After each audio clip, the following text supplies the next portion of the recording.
My name is Larry Duggins. I'm the director of the Missional Wisdom Foundation and a pastor at White's Chapel United Methodist in Southlake.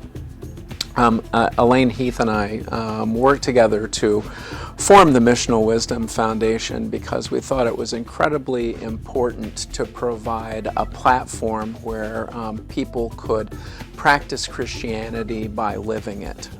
We really believed that if we helped communities form around a rule of life and made that rule of life extremely practical and related to the theology that we were so familiar with as United Methodists, that we would end up with a generation of leaders who were much more about living Christianity than talking about it.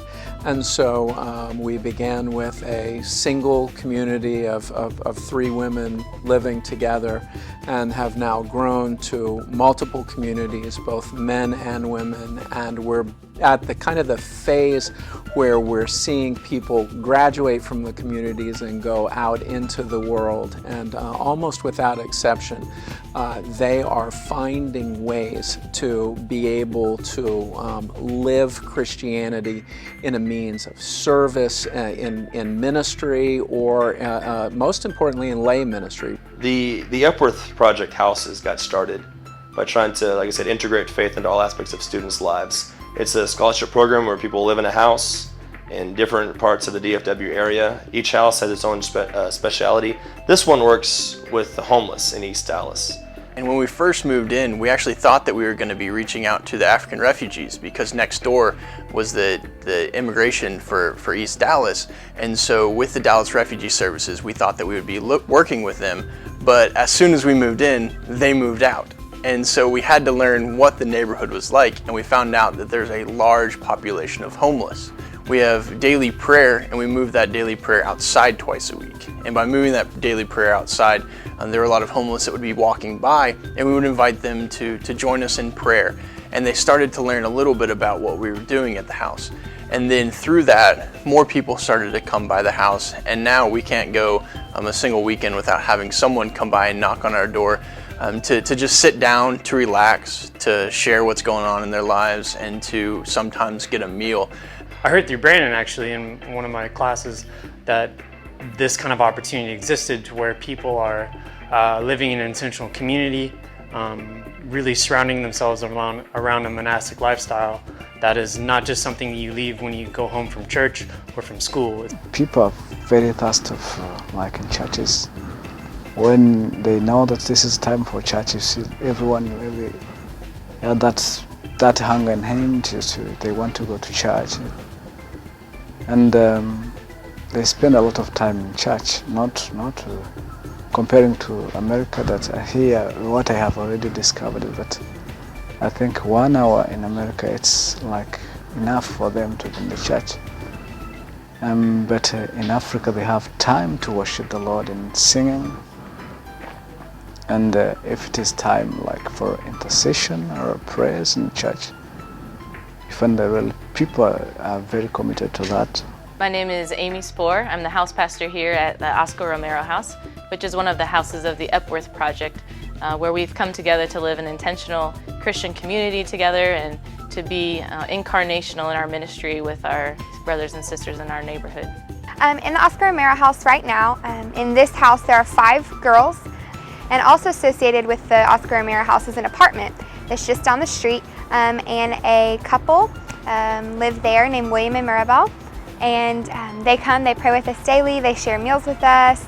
They're completely part of our community, but because they're married, they need a little bit of extra space to call their own, so they live in an apartment complex just down the road. We have a common rule of life that's shared among the houses and among the New Day communities.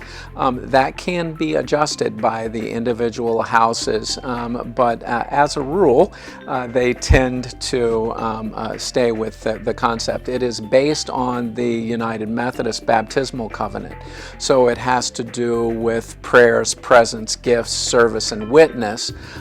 So again, tying into that West Wesleyan tradition that we have. When we're accepted to the house, we agree to live by this rule of life. That includes being intentional about prayers, hospitality, a witness, a presence in the community, those sorts of things. So each morning we pray together. The main part of kind of being here is just kind of a learning, just kind of getting to know this rule of life and really adapting it to your life. It's not just, oh, I'm living here, living this life because I'm in this house. It's a lifestyle change of a daily habit that I want to keep with me forever.